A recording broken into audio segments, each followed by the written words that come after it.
राधे राधे। जय श्री कृष्णा। सभी माता बहनों को, सभी भाई बहनों को मेरी तरफ से राधे राधे। अब मैं आपको 16वां अध्याय सुनाने जा रही हूँ, तो चलिए आइए सुनते हैं। 16वां अध्याय। बोलो हरे नमः। राजा पृथु ने कहा, हे नारद जी, यह तो आपने महाप्रभु शंकर की बड़ी अद्भुत कथा सुनाई है। अतः कृपा करके आप यह भी बतलाइए कि उस समय राहु उस पुरुष से छूटकर कहाँ गया। नारद जी ने कहा, उससे छूटने पर वह बर्बर नाम से विख्यात हो गया और मानो नया जन्म पाकर उसने अपने आप को धन्य माना।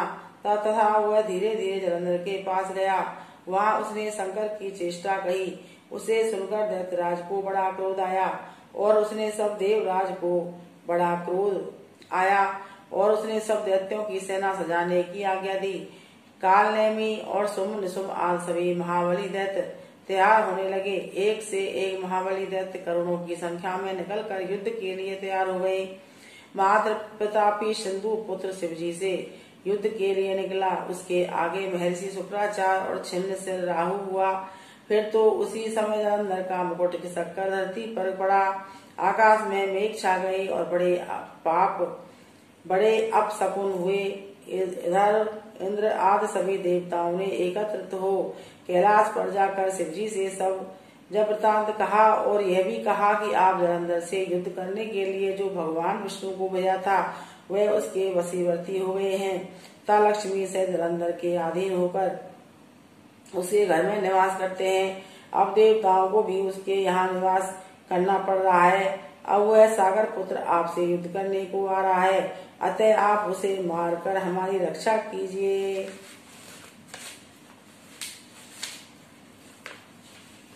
देवताओं से यह सब कुछ सुनकर शंकर जी ने भगवान विष्णु से पूछा, हे ऋषि के इस युद्ध में आपने जलंधर का संहार क्यों नहीं किया और बैकुंठ को छोड़कर आप उसके घर कैसे चले गए।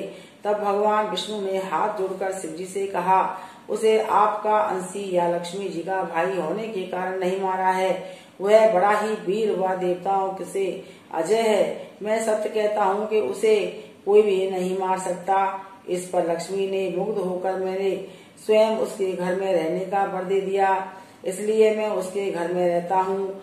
हे सूर्यवर विष्णु, आप यह क्या कहते हैं। उस दैत्य जलंधर को मैं अवश्य मारूंगा, इसमें कुछ भी संदेह नहीं है। अब आप सब देवता जलंधर को मेरे द्वारा ही मरा जान अपने स्थान को जाइए। जब शंकर ने ऐसा कहा तो सब देवता संदेह रहित होकर अपने स्थान को चले गए। ठीक उसी समय पर पराक्रमी जलंधर अपनी विशाल सेना के साथ कैलाश पर्वत को घेर के सिंहनाद करने लगा। दैत्यों के नाद और कोलाहल से शिवजी क्रुद्ध हो गए। उन्होंने अपने नंदी आदि गणों को उसके साथ युद्ध करने को आज्ञा दे दी। कैलाश पर्वत के पास भीषण युद्ध होने पर दैत्यों ने अनेक प्रकार के अस्त्र शस्त्र बरसाना शुरू किया। भेरी मृदंग शंख और तीरों तथा हाथी घोड़ों व रथों के सब से धरती कांपने लगी। युद्ध में संकट के पड़ने पर भी युद्ध में कटकर मरे हुए हाथी घोड़े और पैदलों का पहाड़ सा लग गया, जिससे कि युद्ध भूमि और भी आग में हो गई। दैत्यों के आचार्य शुक्राचार्य अपनी मृत संजीवनी विद्या से सब देवताओं को जलाने लगे। यह देखकर शिवजी बड़े व्याकुल हो गए और उनके पास जाकर सारा वृतांत सुनाया। उसे सुनकर भगवान रुद्र के क्रोध की सीमा न रही। वह अपने भयंकर रूप से देवताओं को प्रज्वलित करने लगे। फिर तो वह उस समय उनके मुख से एक बड़ी भयंकर कन्या उत्पन्न हुई, जिसकी दोनों अजंगाएं ताल वृक्ष के समान थे। वह युद्ध भूमि में जाकर सब असुरों का चर्वण करने लगे। युद्ध भूमि में इस तरह विचरते हुए वह शुक्राचार्य जी के पास पहुंची और शीघ्र ही उन्हें अपने उदर में गुप्त कर लिया। फिर स्वयं भी स्थान अंतर ध्यान हो गई। शुक्र के गुप्त हो जाने से दैत्यों का मुख मलिन पड़ गया और वह युद्ध छोड़कर अपने